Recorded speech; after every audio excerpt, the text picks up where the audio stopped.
Need of the அவர் மத நல்லிணக்கம் கிடையாது, அது சாத்தியமும் கிடையாது. உலகம் ஃபுல்லாக எந்த நாட்டில் வந்து எல்லா மதமும் ஒற்றுமையாக இருக்குது காட்டுங்க பார்ப்போம்.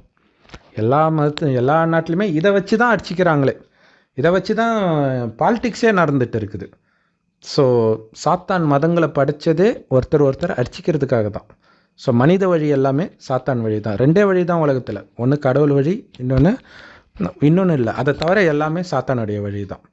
பார்க்குறதுக்கு நல்லா இருக்கிற மாதிரியே இருக்கும். ரஜினிகாந்த் அவர்கள் சொன்ன மாதிரி கடவுளை தேடி அடைந்து உணர்ந்து சந்தோஷமாக வாழறதுக்காகத்தான் அப்படின்னு கேட்க நல்லாயிருக்கும்.